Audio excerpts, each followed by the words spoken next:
اگر کوئی خاتون خود لذتی کرے اور انزال نہ ہو تو ایسی صورت میں غسل فرض ہوگا یا نہیں؟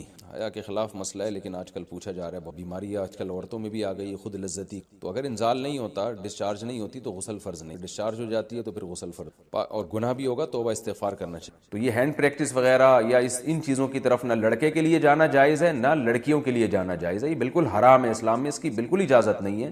سورہ قد افلح المؤمنون میں بھی اللہ نے حکم دیا، اور سورہ معارج میں بھی، کہ الا علی ازواجہم، کہ مرد اپنی بیوی کے علاوہ اور عورت اپنے شوہر کے علاوہ کسی تیسرے راستے سے اپنی خواہش پوری نہیں کر سکتے، نہ ہاتھ کے ذریعے نہ کسی اور ذریعے سے.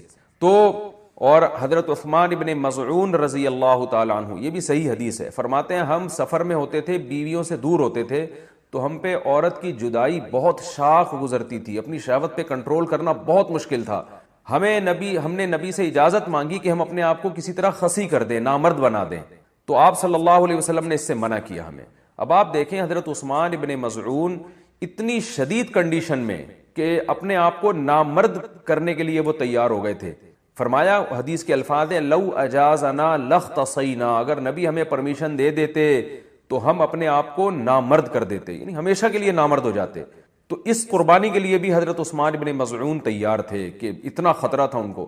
لیکن نہ انہوں نے نبی سے پوچھا کہ کیا میں ہاتھ سے اپنی خواہش پوری کر سکتا ہوں، نہ نبی نے ان کو بتایا کہ تم یعنی ہاتھ کے ذریعے مجبوری میں اپنی خواہش پوری کر لیا کرو. نہ نہ نہ نہ نبی نے ان کو بھی حکم دیا ایسے موقع پہ، تزوجوا الودود الولود فانی مباہی بکم الامم، محبت کرنے والی عورت سے اور اولاد جننے والی عورت سے نکاح کرو، میں تمہاری کثرت پہ قیامت کے دن فخر کروں گا.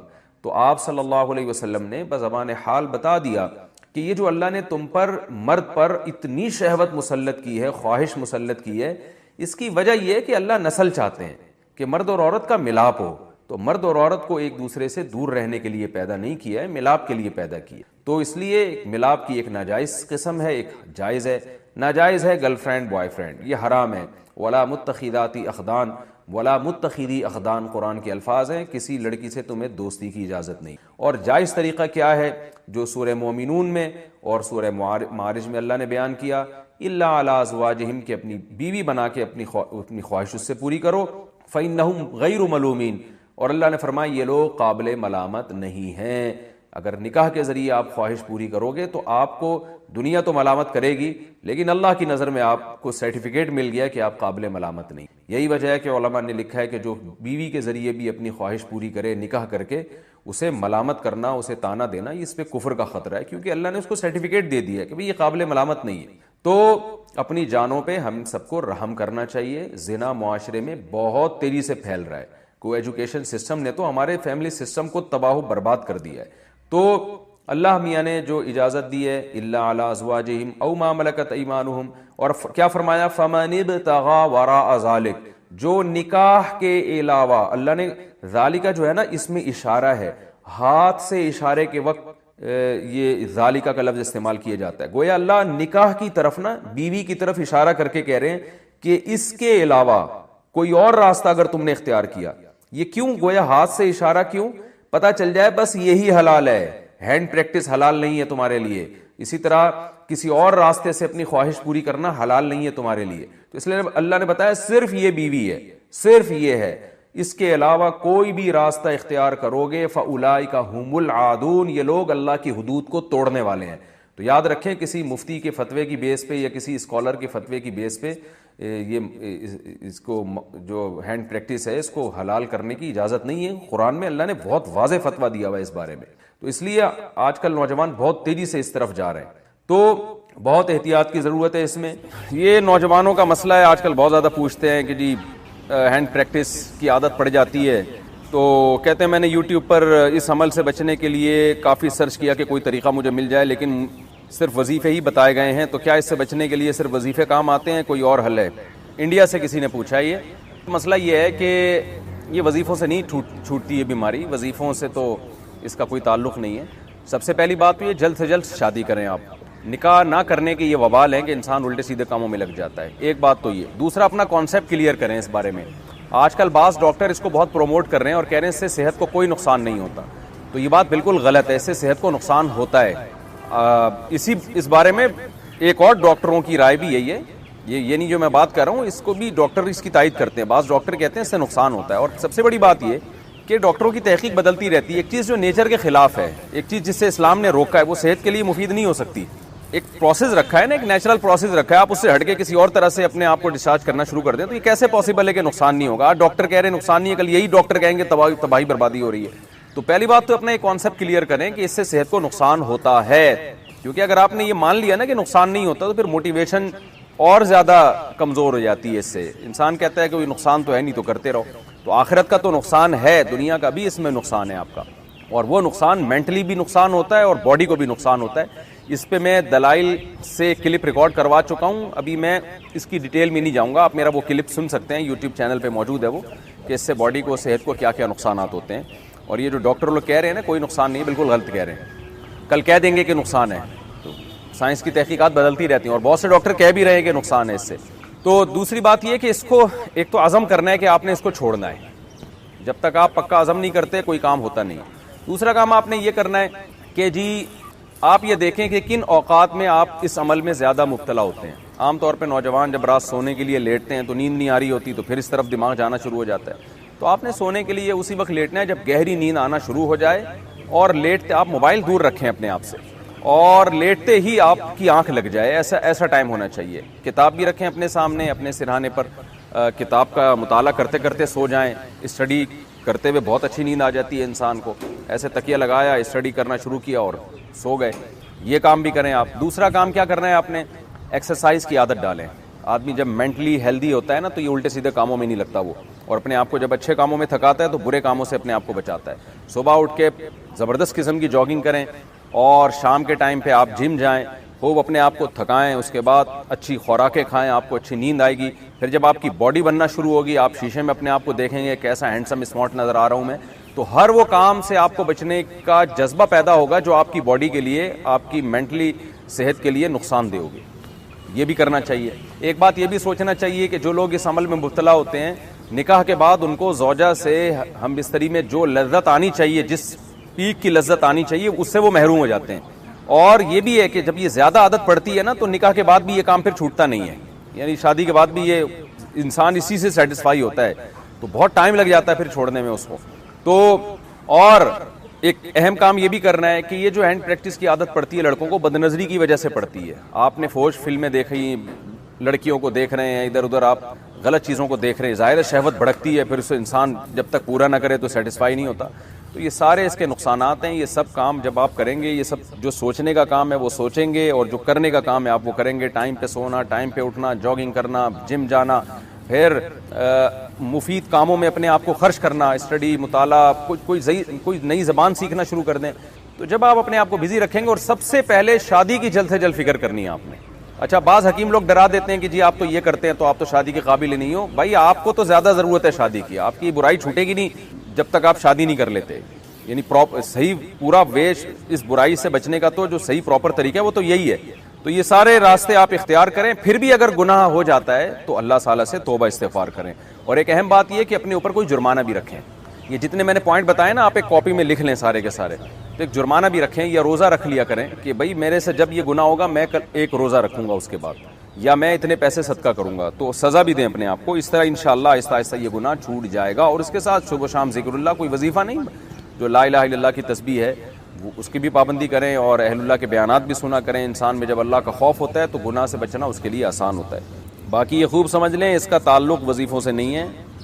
یہ ایک باڈی کی ریکوائرمنٹ ہوتی ہے. جب حلال نہیں ملتا تو پھر گند میں منہ مارتا ہے ہر آدمی. اچھا بھائی کہتے ہیں کہ کیا مجزنی کا گناہ ماں باپ کو بھی ملتا ہے؟ کیا مجزنی سے صرف بچوں کو گناہ ملتا ہے؟ ان کے والدین بھی اس گناہ میں شامل ہوتے ہیں؟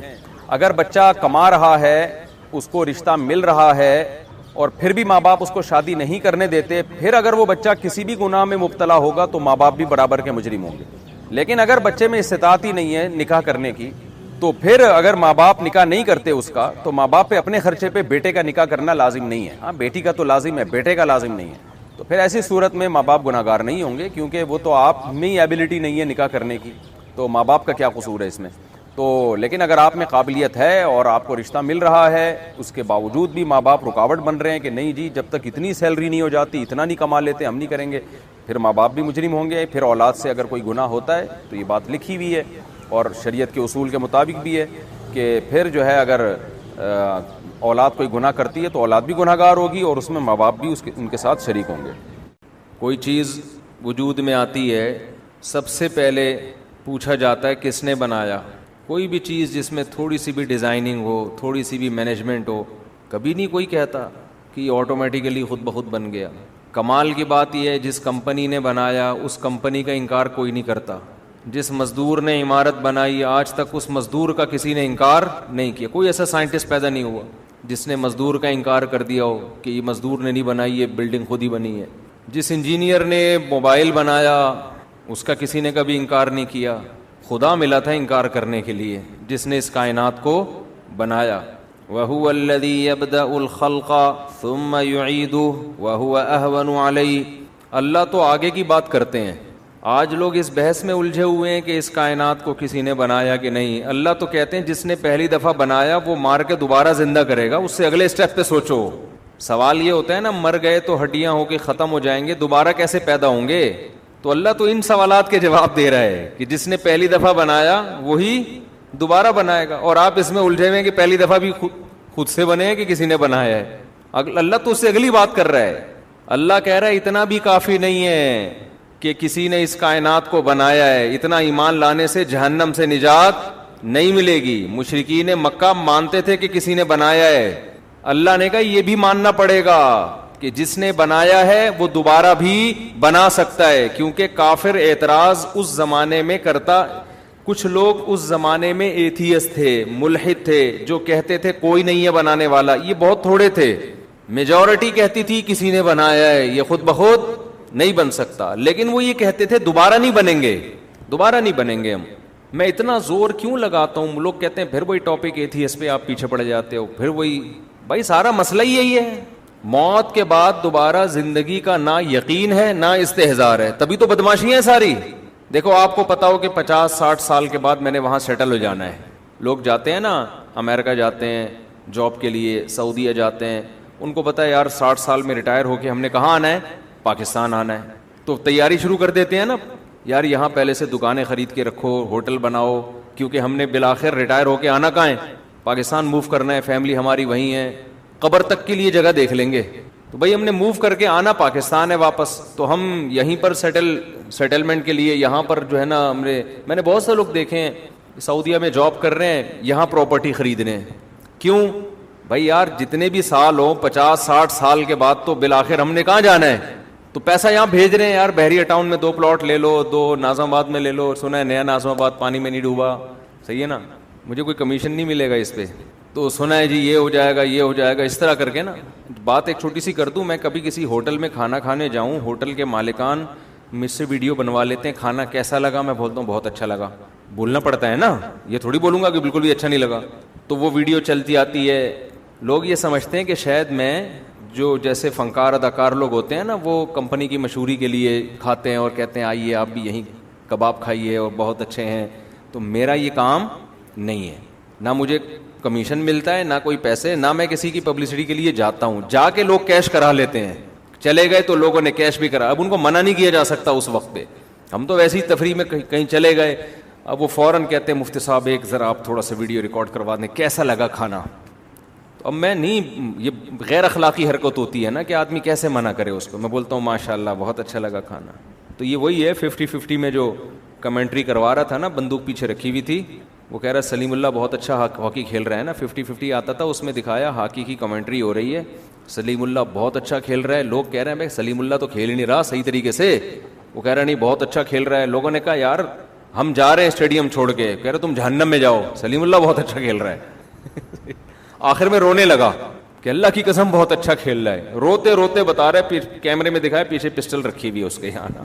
اس میں یہ شو کروایا تھا کہ کمنٹری کرنے والوں کو بھی نا ایک بعض دفعہ خرید لیتے ہیں. واللہ عالم, اللہ ہی جانے صحیح ہے غلط ہے, لیکن وہ بھی کسی کھلاڑی کو اوپر لے جا رہے ہیں, کسی کو.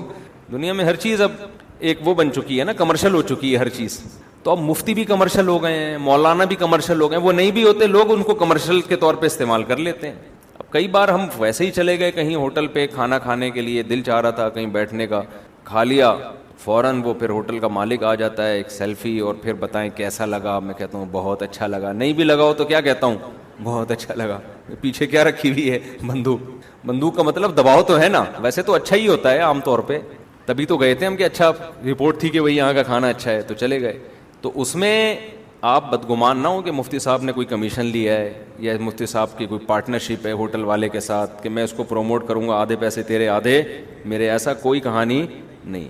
میرا کوئی بزنس پارٹنر ان چیزوں میں نہیں ہے.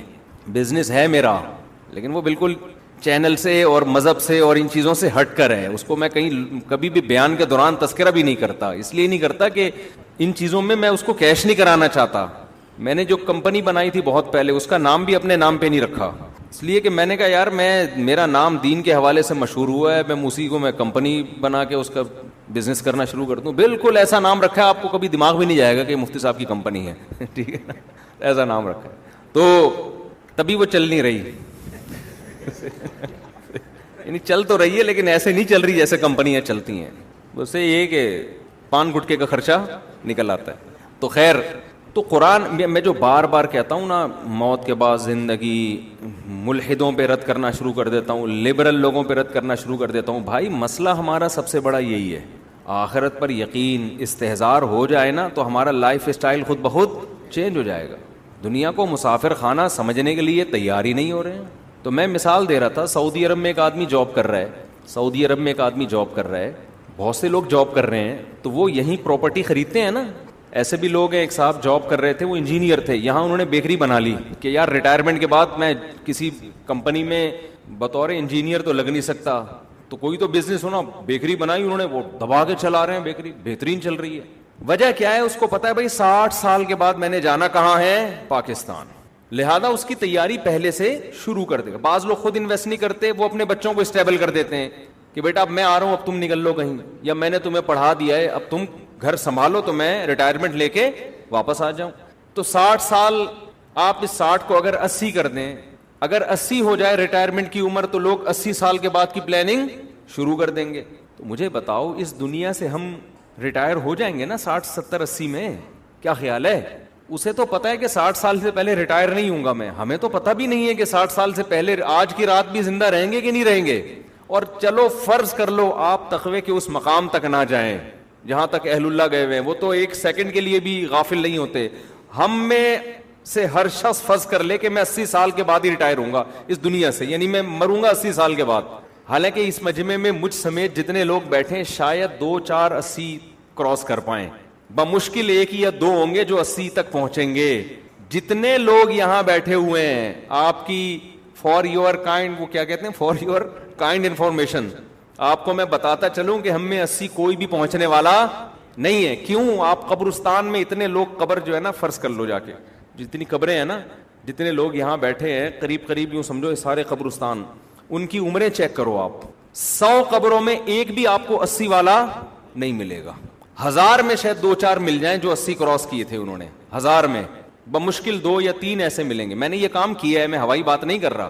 قبرستان میں میں نے سروے کیا ہے کہ یار یہ قبر پہ جو تختیوں پہ جو ایج لکھی ہوئی ہے کہ کب کتنے سال میں ان کا انا للہ ہوا تھا, تو 70 75 40 35 30 65, بہت زیادہ 71 72, بہت تھوڑے 71 72 کے ملیں گے. 80 کے آپ کو ایسا لگتا ہے کہ قبرستان 80 سال پہلے تھا ہی نہیں. بہت کم ملیں گے 80 کے آپ کو. اور صحیح بخاری کی حدیث بھی ہے, صحیح حدیث ہے, بخاری کی ہے یا مسلم کی مجھے یاد نہیں رہا, اعمار امتی ما بین 60 الی 70. آپ صلی اللہ علیہ وسلم نے فرمایا میری امت کی جو عمر ہے وہ 60 سے 70 کے درمیان ہوگی, یعنی میجورٹی 70 کراس کرنے سے پہلے مر جائے گی. یہ نبی نے 1400 سال پہلے فرمایا تھا, اور قبرستان میں جا کے دیکھ لو آپ کو یہ حدیث آج بھی بالکل نظر آئے گی کہ بالکل نبی نے صحیح فرمایا تھا. 70 سے اوپر آپ کو بہت کم لوگ نظر آئیں گے. تو میں پھر بھی کہہ رہا ہوں یار 80 فرض کر لو بس, اس مجمع میں 2 3 لوگ ہوں گے جو 80 تک پہنچیں گے. آپ سمجھ رہے ہو کہ میں پہنچوں گا, مجھے بھی نہیں لگتا میں پہنچوں گا. یہ تو ابھی ہم ایسے پھدک رہے ہیں نا, پراٹھے وراٹھے, کب تک چلیں گے پراٹھے؟ آہستہ آہستہ تو بڑھاپا ہے بھائی آگے.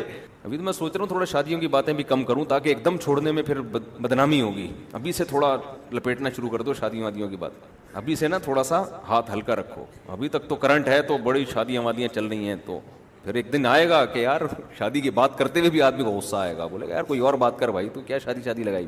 یہ سب کے ساتھ ہوتا ہے. تو 80 سال جو ہے فرض کر لیتے ہیں کہ میں اور آپ سب کب تک رہیں گے زندہ؟ 80 سال. یار آپ سعودیہ میں ہو, آپ کو یہ ہو کہ 80 سال کے بعد ریٹائر ہو جاؤ گے, آپ 30 سال پہلے سے پلاننگ کرنا شروع کر دیتے ہو. سارا کبھی بھی سرمایہ, کوئی بھی پاگل آدمی ایسا نہیں ہے تاجر جو سارا پروفٹ کھا جاتا ہو. کبھی دیکھا آپ نے؟ سارا پروفٹ کباب برگر اور اس میں اڑا دیتا ہو. کچھ نہ کچھ کوئی پراپرٹی لے لیتا ہے, بھائی کپڑے بنا لے گا, گاڑی, میرا بیان سنا ہوا ہوگا تو گاڑی اچھی رکھ لے گا, بیوی اچھی رکھ لے گا, کپڑے اچھے رکھ لے گا, کھا اچھا لے گا. اس کے بعد اگر 20 دفعہ بھی میرا بیان سنا ہوگا پھر بھی جو بچے گا کہے گا یار چلو صدقہ بھی کر لیا, اب پراپرٹی لے لو نا. یہاں تو ہم بھی کہتے ہیں کہ اب لے لو, بچوں کے لیے کچھ بچا لو. اس اسٹیج پہ تو ہم بھی کہتے ہیں بھائی اچھا کھا لیا, اچھی گاڑی بھی ہے, اچھا پہن لیا, اچھی بیوی بھی ہے, بچوں کو پڑھا بھی دیا, اب جو بچ رہا ہے اس میں سے صدقہ بھی کرو اور باقی پراپرٹی لے کے ڈال دو تاکہ مرنے کے بعد بچوں کے کام آ جائے. تو لوگ مرنے کے بعد کیا, مرنے سے پہلے اپنے لیے بھی پراپرٹی لے کے ڈال دیتے ہیں, ہمارے کام آ جائے گی. تو جتنی فکر انسان اس 80 سال کی زندگی کے لیے کر رہا ہوتا ہے, جس کی پل کا بھی اعتبار نہیں ہے کہ کل میں زندہ بھی رہوں گا کہ نہیں. دیکھو ہم نے اپنی زندگی میں لوگ دیکھے ہیں بہت پیسہ لگا کے کروڑوں روپے کا بنگلہ تیار ہوا, جس دن تیار ہوا اسی دن اٹیک ہوا, انتقال ہو گیا. 1-2 واقعات نہیں ہیں. گھر دیکھنا نصیب نہیں ہوا, رہنا نصیب نہیں ہوا. ہم بچپن میں دیکھتے تھے کہ جب بھی کوئی گھر بناتا تھا نا تو اس کو بڑی بوڑھی عورتیں اور بڑے بوڑھے دعا دیتے تھے اللہ رہنا نصیب کرے. ہم کہتے تھے یہ کیا مطلب ہے, بنایا ہے تو رہے گا نا. پھر جب ہم نے موتیں دیکھی نا کہ بسا اوقات بناتا کوئی اور ہے, رہتا کوئی اور ہے, پھر ہمیں یہ بڑے بوڑھوں کی یہ دعا سمجھ میں آئی کہ یہ انہوں نے اصل میں زندگی میں دیکھے ہوئے ہیں, کروڑوں روپے لگا کے بناتے ہیں, رہنا نصیب نہیں ہوتا, وارثین مزے اڑا رہے ہوتے ہیں اس میں, اور وہ کون سا رہتے ہیں, وہ بھی بیچ باچ دیتے ہیں. اور ابا کو 2-3 دن یاد رکھتے ہیں, اس کے بعد ابا پہلے مارکیٹ سے شارٹ ہوئے, اب دماغ سے شارٹ, ابا کو بھی بھول جاتے ہیں. اور جتنا بڑا گھر ہوگا ابا اتنی جلدی آپ کے دماغ سے نکلیں گے, کیونکہ جتنا انسان کا پاس پیسہ ہوتا ہے نا ابا اماں کو اتنی جلدی بھولتا ہے. غریب آدمی پھر بھی یاد رکھتے تھے اپنے ابا کو. جتنی عیاشی آتی ہے تو رشتے اتنے ہی کمزور ہوتے ہیں, جتنی غربت ہوتی ہے رشتے, غریب کے پاس رشتوں کے علاوہ کچھ ہے نہیں نا, وہ رشتوں کو پھر بھی یاد رکھ لیتا ہے. تو اس لیے میں بار بار اس پہ بات کرتا ہوں, قبر کا کے بعد زندگی ہے, اور اس کے عقلی دلائل دیتا ہوں, کیونکہ یہ دور ہے آج کل لوگوں نے عقل کو اپنا باپ بنا لیا. بنانا بھی چاہیے, اسلام بھی عقل استعمال کرنے کا حکم دیتا ہے, لیکن اس عقل کو ایسا باپ بنایا کہ وہ غلط گائیڈ کر رہی ہے وہ عقل. تو میں یس کر رہا تھا کہ جیسے ایک آدمی امریکہ میں ہو, سعودیہ میں, اس کو پتا ہے واپس میں نے اپنے کنٹری میں آنا ہے, وہ تیاری کرتا ہے نا. تو اگر مجھے اور آپ کو 100% یقین ہے کہ مرنے کے بعد زندگی ہے, تو یار یہاں آپ کو آنا تھا 10 سال کے لیے, 60 سال میں ریٹائر ہو کر آ رہے ہو تو عمر ہے 60 سے 70, 10 سال کے لیے تو اتنی پلاننگ کر رہے ہو کہ میں 10 سال کیسے گزاروں گا. اور جہاں مرنے کے بعد کروڑوں اربوں سال رہنا ہے اس کے لیے ذرہ برابر بھی کوئی پلاننگ نہیں ہے. تو اتنی لنگڑی لولی کہ وہ ایسی پلاننگ ہے کہ ٹرائی کر کے دیکھ لیتے ہیں, اگر قبر نکل آئی تو بچ جائیں گے, نہیں ہوئی تو کچھ چلو, یعنی اگر بالفرض عذاب قبر سچی مچی کا ہو گیا تو کچھ تو تھوڑا سا تو کر کے جاؤ نا. ایسا ایمان چل رہا ہے.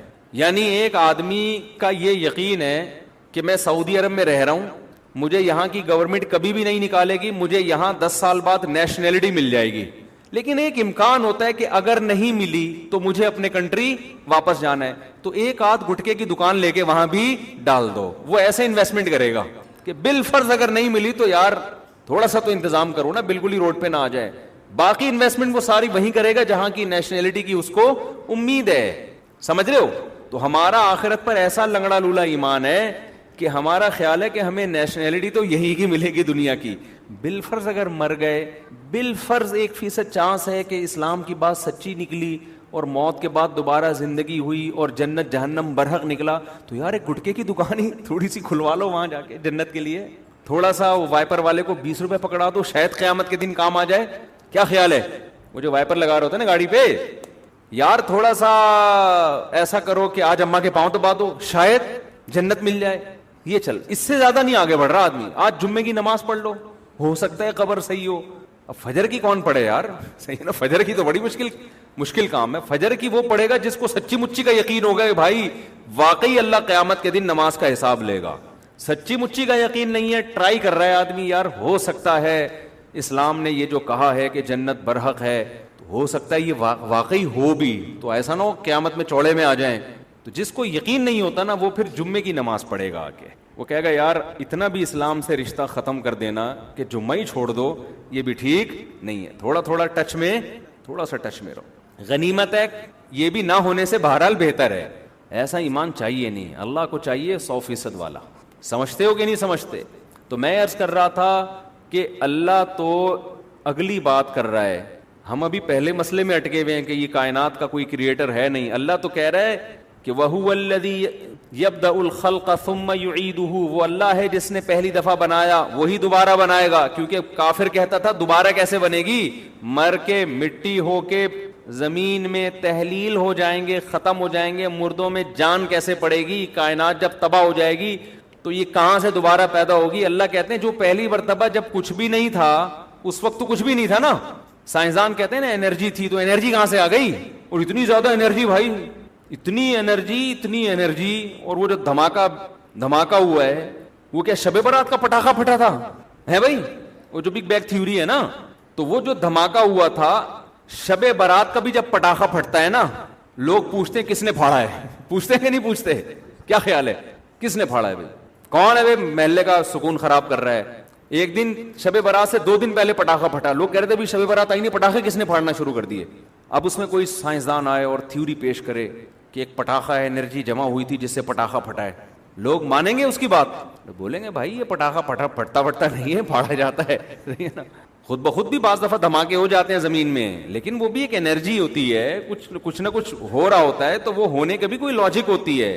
تو بات یہی ہے کہ یہ کائنات کا نقطہ آغاز یہ کسی نے کیا ہے، یہ خود بخود نہیں ہوا، ناممکن ہے یہ، اس سے بڑا جھوٹ دنیا میں کوئی نہیں ہے. تو قرآن تو اگلی بات کر رہا ہے کہ تم بار بار قبروں کو جھانک کے مردوں کو پھاڑ کے دیکھتے ہو کہ یہ تو سارے ختم ہو گئے، دوبارہ کیسے زندہ ہوں گے. اللہ کہیں گے ذرا ماضی کی طرف جاؤ، تمہیں اس کائنات میں ایک ذرہ بھی نظر نہیں آئے گا. اس نے اپنی قدرت سے 7 آسمان بنا دیے، سورج چاند ستارے کہکشائیں، اتنا بڑا نظام، اور پورے انسان اور جانور اور سمندر کی مچھلیاں، اور اتنی لاکھوں قسم کی مچھلیاں ہیں، اتنی لاکھوں قسم کے سمندر کی مخلوق ہیں، اڑنے والے پرندے. اولم یروا الی الطیر فوقہم صافات ویقبضن، قرآن کہتا ہے ان پرندوں کی طرف نہیں دیکھتے کیسے اسٹائل میں اڑتے ہیں، صف پھیلاتے ہوئے بھی اور صفوں کو پر پھیلاتے ہوئے بھی اور پر بند کر کے بھی، اور کیسی قطاریں بنا کے چلتے ہیں. یہ ایک چیز بھی اللہ کی قسم آٹومیٹیکلی اتفاق سے وجود میں نہیں آئی ہے. آج انسان نے جہاز ایجاد کیا، کیسے اڑتا ہے وہ پتہ ہے آپ کو؟ جہاز کتنی ٹینشن ہے اس کو ابھی بھی اڑنے میں. پہلے وہ رن وے پہ جائے گا، دوڑے گا تکڑ ہوا کو کراس کرے گا نا، پھر ہوا کی طاقت سے ایسے کر کے اڑے گا. پھر ایسا نہیں بیچ میں جا کے پر بند کر لے، بند کیا اور سب مارکیٹ سے کیا ہوں گے شارٹ. وہ ایک دفعہ ایک جہاز تباہ ہوا، میں نے ایک اس میں بڑے مشہور آدمی تھے، وہ بھی تھے پاکستان میں تو ہوتا رہتے ہیں جہاز واز تباہ ہونا، کوئی الحمدللہ کوئی اتنی بڑی بات نہیں ہے. تو میں نے ان سے پوچھا یار وہ فلاں جگہ کے محتمم ہیں وہ کہاں ہیں آج کل؟ انہوں نے کہا ہیں نہیں، تھے. میں نے کہا کیوں تھے؟ کہہ رہے ہیں ابھی جہاز تباہ ہونے کی اطلاع آئی ہے، اس میں وہ بھی تھے. تو جو ہیں تھے اب وہ اس جہاز میں کیا ہو گئے ہیں؟ تھے ہو گئے. 2 منٹ لگتے ہیں پاکستان میں جہاز میں بیٹھو. میں تو جب سے جہاز کے واقع، ہمارے ایک دوست ہیں ایبٹ آباد میں، ان کو وہ ایروفوبیا کہتے ہیں اس کو، جہاز کا ایک فوبیا ہوتا ہے، ہائٹ سے نہیں، جہاز سے ڈر لگتا ہے، ہوا سے ڈر لگتا ہے. تو خیر ان کو بڑا ڈر لگتا ہے نا، حالانکہ ہے بڑے صحت مند. تو وہ کیا ہوا کہ وہ ان کا سفر تھا، ان کو لوگوں نے تیار کیا نا، بھائی بیٹھ جا جہاز میں، کچھ نہیں ہوتا، آنکھ بند کر کے بیٹھ جانا. انہوں نے بڑی ہمت، اپنا واقعہ خود سنا رہے تھے، بہت بڑے تاجر ہیں، کہتے ہیں میں بیٹھ گیا. میں نے ارادہ کیا چلو ٹکٹ کرا لی یار، آنکھ بند کر کے بس ایک دفعہ ڈر نکالو. یعنی جس دن میں نے ارادہ کیا نا اسی دن جنید جمشید کا جہاز کریش ہو گیا، جس میں جنید جمشید کی شہید ہونے کی اطلاع. کہہ رہے میں نے کہا بھائی اس کے بعد سے اب تک وہ جہاز میں نہیں بیٹھے. تو اب نفسیاتی ڈاکٹر کے پاس اس کا علاج تھوڑی ہے. نفسیاتی ڈاکٹر کو چاہیے PIA والوں کا علاج کرے، ان کے انجینئروں پہ محنت کرے کہ جہاز گرے نہیں، تاکہ لوگ ڈرے نہیں جہاز سے. تو میں عرض کر رہا تھا جہاز کیسے اڑتا ہے. ابھی بھی اتنی ترقی کرنے کے بعد بھی انسان نے ایک چیز ایسی ایجاد کی ہے جس کو بڑا کنٹرول کرنا پڑتا ہے. ایسے اسپیڈ سے جاتا ہے، کیلکولیشن ہوتی ہے اس کی، اتنے بڑے پر ہونے چاہیے، نہ زیادہ نہ چھوٹے، پھر ان پروں کا ایک خاص اسٹائل ہے. آپ نے دیکھا ہوگا پلین میں جب سفر کرتے ہیں ایسے پر ہل رہے ہوتے ہیں, پھر اس سے اس کی موومنٹ ہوتی ہے, اس پہ کتنے بڑے بڑے انجینئروں کی ہزاروں سال کی محنت ہے. یعنی جو بھی دنیا میں انجینئر آئے اس نے اپنا علم آگے پارسل کر کے مر گیا, پھر اگلا آیا اس سے آگے پارسل کرتے کرتے ہزاروں سال کے بعد یہاں جا کے پہنچے ہم. ایسا ہی ہے نا میڈیکل سائنس نے جو ترقی کی ہے, تو یہ تو صدیوں سے جڑی بوٹیوں پہ انسان کام کر رہے ہیں نا. وہ سارے حکیم جتنے دنیا میں گزرے ہیں, ماضی میں انگریزوں میں ہوں مسلمانوں میں ہوں, ان کی ریسرچ کو یہاں تک لے جا کے پہنچایا ہے, تب جا کے یہ پیناڈول ایجاد ہوئی ہے, تب جا کے یہ پیراسیٹامول اور ڈسپرین اور یہ سب چیزیں ایجاد ہوئی ہیں. اس کے پیچھے ہزاروں سال کی انسان کی محنت ہے. تو ایک ڈسپرین, ایک جہاز خود نہیں بن سکتا. اور پرندوں کو دیکھو کیسے نارمل پرندہ ایسا نہیں کرتا, پہلے تکڑ تکڑ تکڑ تکڑ رن وے پہ بھاگ رہا ہے بھائی. پرندہ جہاں بیٹھا ہوگا جب اڑنا ہوگا بڑے آرام سے اڑ جائے, جدھر کو موو کرنا ہے. ایک اللہ نے اس کا پائلٹ اسی کے دماغ کو بنا دیا. جہاز بھی خود ہے, جہاز کا پائلٹ بھی خود ہے, جہاز کا انجینئر بھی خود ہے, اور جہاز کے پہیے بھی خود ہی کھولتا ہے. جب نیچے اترنے لگتا ہے اپنے پنجے کھول لیتا ہے, ٹھیک ہے نا, اوپر جاتا ہے اپنے پنجے سمیٹ لیتا ہے. اور زبردست کیلکولیشن اللہ نے اس کو بتائی ہوئی ہے کہ جب ایک سمندر کے ایک ساحل سے دوسرے ساحل پہ سفر کرنا ہے تو کس ایک ملک میں جانا ہے, بائی ایئر سفر کرنا جہازوں کے لیے کتنا مشکل کام ہے. اب تو کمپیوٹر میں پورے سافٹ ویئر انسٹال کیے ہوئے ہوتے ہیں, وہ عرض بلد اور طول بلد جو ہے نا اس کے حساب سے بتا رہا ہوتا ہے. لیکن آپ نے دیکھا موسم چینج ہونے سے سمندر کے ایک کنارے سے پرندے سفر کر کے دوسرے کنارے پر جاتے ہیں, ایگزیکٹ اسی لوکیشن پہ پہنچتے ہیں جہاں انہوں نے جانا ہوتا ہے. یہ لوکیشن کون سکھا رہا ہے بھائی ان کو؟ جو جہاز میں جتنے آلات لگے ہوئے ہیں نا, سارے اللہ نے پرندے کے مغز, جو چھوٹی سی کھوپڑی ہے اس کھوپڑی کے اندر جو چھوٹا سا مغز ہے اس مغز کے اندر سارے سافٹ ویئر قدرت نے انسٹال کر دیے. جہاز میں آپ کو سارے الگ الگ سافٹ ویئر نظر آئیں گے. لوکیشن بتانے والا یہ ہے بھائی, یہ ڈنڈا ہے, یوں کھینچو گے تو اوپر جائے گا, اس کو یوں کرو گے تو جہاز. میں نے جہاز میں آگے بیٹھ کے بھی سفر کیا ایک دفعہ پائلٹ کے ساتھ نا, تو بڑا خطرناک سفر ہوتا ہے. آگے بیٹھ کے کبھی سفر نہیں کرو, کمزور دل والوں کے لیے. نیچے جا رہا ہوتا ہے نا, اب آدمی کہتا ہے اب آلتو جلالتو آئی بلا کو ٹالتو, اب مرے گا بیٹا. وہ بڑا خطرناک منظر ہوتا ہے جو جب جہاز لینڈ کرتا ہے. تو کتنا پیچیدہ نظام ہے اس کا. لیکن پرندہ ایک ایسا جہاز ہے, جب وہ اڑتا ہے تو یار وہ جو کرو ٹریگنومیٹری کی جو ایکویشنز ہیں جس کی وجہ سے اس نے لمبے لمبے سفر کرنے ہیں, وہ سافٹ ویئر بھی اسی دماغ کے اندر انسٹال ہوئے ہیں, اور الگ سے نظر بھی نہیں آ رہے کہ ایک مشین یہ والی ہے. وہی مغز ہے, نکال کے ڈبل روٹی کے ساتھ کھا جاؤ آپ اس کو. ہمیں تو کچھ نظر نہیں آ رہا. کیا نظام ہے یار, خدا کا کیا نظام ہے. اسی کو کہ بھائی جب ٹرن کرنا ہے تو جہاز کو جب مڑنا ہوتا ہے, اتنی مشینیں اندر لگی ہوئی ہیں, اتنے سارے سسٹم لگے ہوئے ہیں. ایک دفعہ PIA کے پائلٹ نے ہمیں بتایا کہ ہم پشاور جا رہے تھے تو پہیے ہی نہیں کھلے ہمارے. میں نے ان سے پوچھا کبھی کوئی عظیم واقعہ ہوا آپ کی زندگی میں؟ انہوں نے 15-20 سال پرانا واقعہ بتایا کہ PIA کا جہاز جا رہا تھا پشاور, PIA والے ناراض نہ ہو جائیں, وہ پھر کہتے ہیں آپ ایسی باتیں کیوں کر رہے ہیں, وہ پہیے ہی نہیں کھلے. تو خیر وہ انہوں نے کھول دیے, مینول نا پانا وانا لے کے کسی طریقے سے کھول دیے, جہاز بچ گیا. پرانی بات ہے, اب ایسے جہاز نہیں ہے, اب الحمدللہ سب سیٹ ہے.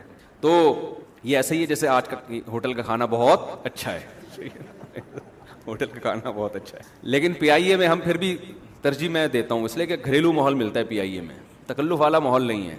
PIA میں بڑی گپ شپ لگاتا ہوا جاتا ہے, اپنا ہی ہے نا, تو بڑا مزہ آتا ہے PIA میں. واش روم بالکل ایسا ہی جیسے گھریلو اپنا کسی مسجد کے بیت الخلاء میں گئے ہوئے, ایسا اچھا سا لک آ رہا ہوتا ہے, بالکل سادہ سا, کوئی ٹینشن نہیں ہوتی. تو میں یہ عرض کر رہا تھا کہ دیکھو پرندے کی چھوٹی سی کھوپڑی میں کیلکولیشن بھی ہے کہ ایک ساحل سے نارتھ پول سے ساؤتھ پول چلے جاتے ہیں, سمجھ رہے ہیں, نارتھ سے کہاں چلے جاتے ہیں جو ہم اب تک نہیں گئے نا. ناروے کا ویزا ملنا کتنا مشکل ہے, انسان بہت سے نہیں گئے ابھی تک. پرندہ وہ زمین جب ادھر کو گھومنا شروع کرتی ہے نا, ادھر برف آنا شروع ہو گئی ہے اس ساؤتھ پول کی طرف, تو پرندے موو کرنا شروع کرتے ہیں نارتھ پول کی طرف. کتنا لمبا راستہ ہے, پرندوں کو بتایا کس نے, بھائی نارتھ کو ٹن مارو, وہاں موسم کیا ہوگا, صحیح ہوگا. اتنا لمبا سفر, اور ایسے آپ دیکھو قطار بنا کے چل رہے ہوتے ہیں. ان کو لائن لگانا کس نے سکھایا؟ ہم تو اب تک قوم کو نہیں سکھا سکے لائن لگانا ہے بھائی.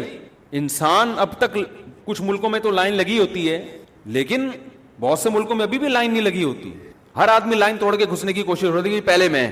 ابھی تک دنیا انسانوں کو اتنا مینج نہیں کر سکی ہے, اتنی محنتوں کے باوجود, حکومتی سطح پہ بھی محنتیں, لیکن اب تک ایسا نہیں کہ پوری دنیا میں انسان سارے لائن میں لگ گئے ہوں. لائن توڑ کے لوگ کتا مانگنے کے لیے آتے ہیں. وہ میں نے سنایا تھا نا واقعہ, ایک آدمی کی بیوی مر گئی, کتے نے کاٹا تھا اس کو, تو وہ اگلے دن کیا ہوا ہے کہ تعزیت والوں کی لائن لگ گئی کہ یار تمہاری جوان بیوی مر گئی, کتے نے کاٹا. تو وہ لائن لگ گئی ہے, تو ایک آدمی لائن توڑ کے آیا. وہ لائن سے مجھے بات یاد آیا, لائن توڑ کے آیا اور اس بندے سے کہتے ایک دن کے لیے کتا مل جائے گا ادھار. تو اس نے تھپڑ مار کے بولا, ابے لائن میں لگ جا کے تو کیا سمجھ رہا ہے یہ تعزیت کے لیے آئے ہوئے, سارے کتے کے لیے آئے ہوئے یہاں پہ, ٹھیک ہے. تو جو کتے کے لیے بھی لائن میں لگا ہوتا ہے, کتے کے لیے وہ بھی لائن میں نہیں لگا ہوتا, وہ بھی لائن توڑ کے آ رہا ہوتا ہے. لیکن پرندے جب لمبے لمبے سفر کرتے ہیں, کیسا لائن لگا کے لائن میں سفر کرتے ہیں, دیکھا ہے نا. ابھی تو قرآن کہتا ہے اولم یروا الی الطیر, ارے کیا دیکھا نہیں انہوں نے, انداز دیکھو. یہ نہیں کہا دیکھو ان پرندوں کی طرف, نہ ابے دیکھا نہیں ہے تم نے, باتیں کیسی کر رہے ہو تم تو ایسی باتیں کر رہے ہو جیسے تم گھننے ہو, تم نے کچھ دیکھا ہی نہیں ہے دنیا میں, تو سب اپنی آنکھوں سے دیکھ رہے ہو, اس کے بعد کیسے اعتراض کرتے ہو کہ خدا دوبارہ کیسے زندہ کرے گا اور خدا کے کیا احسانات ہیں, خدا ہے بھی کہ نہیں ہے. تم یہ کیسی باتیں کر رہے ہو, یہ سب دیکھا نہیں اپنی آنکھوں سے تم نے. تو لائن لگا کے, اور آپ کو پتا ہے پرندوں میں جو سب سے آگے ہوتا ہے نا, آپ کبھی تحقیق کریں, گوروں نے کی ہیں تحقیقات, پڑھ لیں آپ ان کی تحقیقیں. وہ کیا کہتے ہیں, جو سب سے آگے ہوگا نا لائن میں, اس ترتیب سے لائن میں سفر کرتے ہیں کہ سب سے آگے والا پرندہ ہوا کاٹ رہا ہوتا ہے. سمجھ رہے ہیں, سب سے آگے والا پرندہ کیا کرتا ہے, ہوا کاٹتا ہے, کیونکہ ہوا کے مخالف چلنے میں مشکل ہوتی ہے. تھوڑی دیر میں وہ پیچھے آتا ہے, دوسرا آگے آ جاتا ہے. سمجھ رہے ہو, دوسرا آگے آتا ہے, پھر یہ جو پیچھے گیا ہے یہ اور پیچھے آئے گا, اس سے جو آگے والا ہے وہ اس کی جگہ سنبھال لے گا. ایسے تمام پرندے اپنی ڈیوٹی پوری کرتے ہیں. جگہ جیسے ہم جنازے کی چارپائی میں کندھا دے رہے ہوتے ہیں نا, بھائی میں تھک گیا ہوں اب تو آ جا آگے, وہاں پھر بھی ہم اس ڈسپلن کو قائم نہیں رکھ سکتے. بعض دفعہ ایک ہی آدمی کا کندھا تھک جاتا ہے. وہ ایک موٹے آدمی کا انتقال ہو گیا, اس کے بچے کندھا ہی نہیں دے رہے تھے, اس میت کو کوئی کندھا ہی نہیں دے رہا تھا. تو بچوں نے کہا کہ بھائی کندھا دو. لوگوں نے کہا ہم نے تھوڑی مارا ہے اس کو جو ہم کندھا دیں بھائی, کیونکہ بھاری آدمی تھا نا. تو بعض دفعہ ایسے ہوتا ہے شروع میں دکھانے کے لیے سب نے کندھا دے دیا, اس کے بعد آہستہ آہستہ کھسکنا شروع. وہ مینجمنٹ جو جنازے کی چارپائی میں نہیں ہوتی, وہ مینجمنٹ آپ کو سینکڑوں کلومیٹر کا سفر کرتے ہوئے پرندوں میں نظر آئے گی. وہ کبھی ایسا نہیں کرتے کہ اب تو ہے نا, ہم اگر ایسے ہوتے ہیں نا, ایک بندہ ہوا کاٹتے ہوئے آگے جا رہا ہے, ہم کہتے ہیں جب تک مر نہیں جاتا نہیں اسی کو جانے سے بیٹا تو آیا کیوں آگے, ایسا ہی ہوتا نا. ہاں ہم کہتے تو آگے آیا کیوں, وہ کہہ رہا تھا ابے یار کوئی بندہ میری سیٹ سنبھالے تو میں پیچھے جاؤں, اگلا سیٹ ہی نہیں سنبھالتا, اور اگر وہ سیٹ چھوڑ دیتا تو پچھلا اور پیچھے ہو جاتا جا کے گھننا بن کے, سارا وہ چلے جاتے نارتھ سے ساؤتھ کی طرف, سوال ہی پیدا نہیں ہوتا. کیسا نظام خدا نے ان پرندوں کی چھوٹی سی کھوپڑی میں ڈال دیا کہ بھائی باریاں تبدیل ہوں گی, سب کا احترام کرنا ہے, قطار میں لگنا ہے, اور تمیز سے ہنسی خوشی سب نے مل جل کے سفر کرنا ہے. مچھلیوں کے آپ اسفار دیکھیں سمندروں میں, ایک کنارے سے کچھوے ایک جگہ انڈے دیتے ہیں, وہاں سے موو کر کے پتہ نہیں کہاں چلے جاتے ہیں. ہمارے ایک رشتہ دار تھے سمندر میں نا, انہوں نے مجھے بتایا کہ سائنسدان آئے ہوئے ہمارے شپ پہ. کیوں آئے ہوئے, کچھوے کے اوپر انہوں نے ایک آلہ لگایا ہے کہ یہ کمبخت میں اس لیے کہہ رہا ہوں کہ جو کام ہم نہیں کر سکتے, تو کچھوا ہو گیا یار, ہم سے بھی آگے نکل گیا ہے, اس لیے مجھے غصہ آ رہا ہے کچھوے کے اوپر. انڈے دیتا ہے ایک جگہ اور پھر موو کر کے سینکڑوں کلومیٹر کا فاصلہ طے کر کے کہیں چلا جاتا ہے. یہ کچھوا تھا یا کوئی مچھلی تھی, اور جب انڈوں سے بچے نکلنے کا وقت آتا ہے نا, تو وہ اتنا لمبا سفر کر کے واپس اسی جگہ آتا ہے. تو سائنسدان یہ دیکھ رہے تھے کہ اس کو اتنی زبردست کیلکولیشن اور یہ بالکل صحیح فاصلہ طے کیسے کر لیتا ہے یہ. تو پتہ یہ چلا کہ جی ان کا مواصلاتی رابطہ ہے آپس میں, بچے جب نکلتے ہیں تو کچھ آپس میں ان کا کوئی کنیکشن ہے.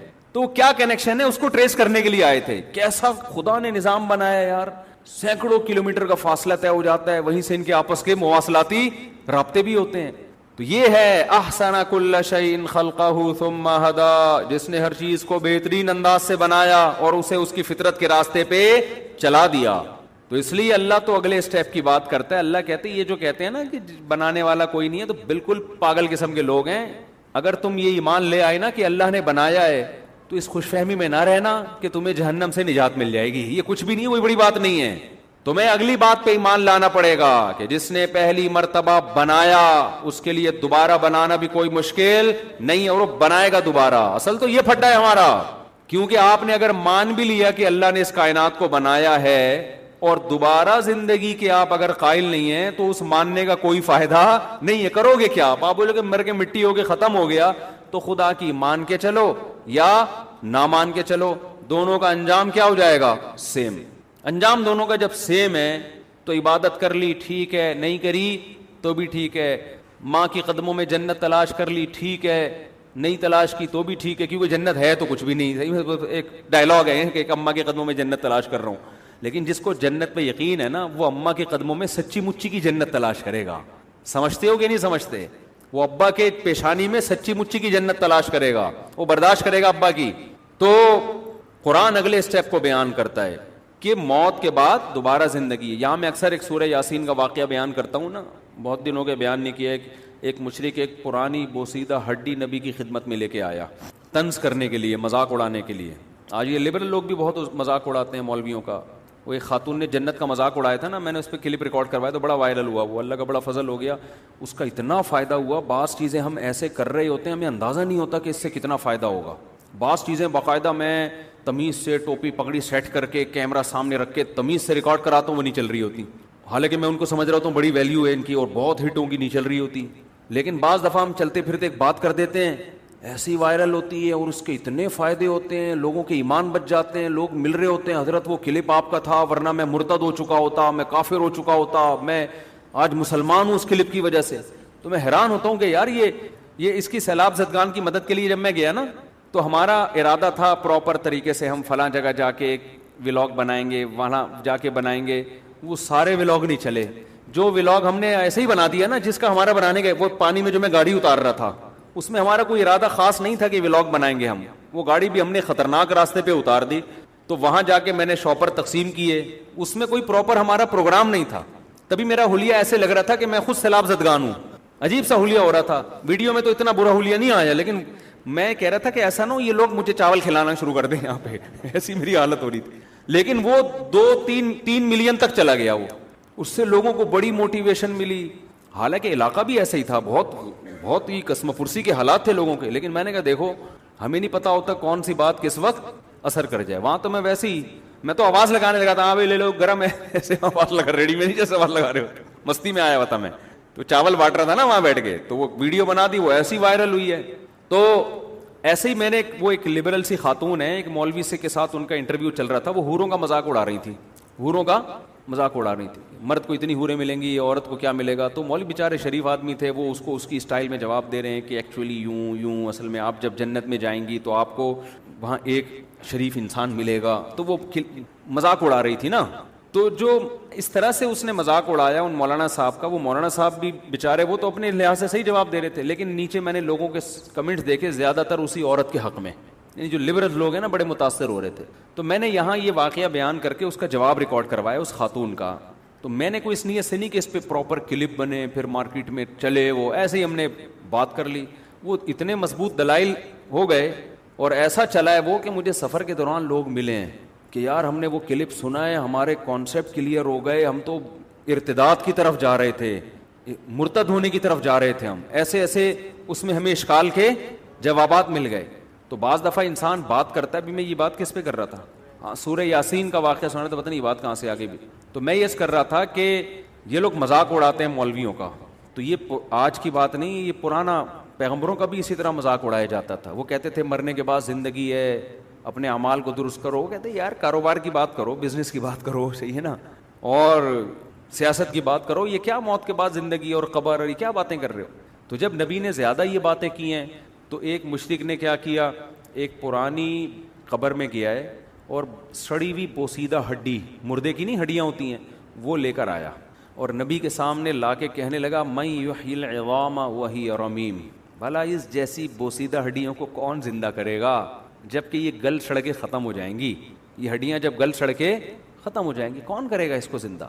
دیکھو وہ ہڈی لائے بغیر بھی یہ کام کر سکتا تھا نا, کیا خیال ہے.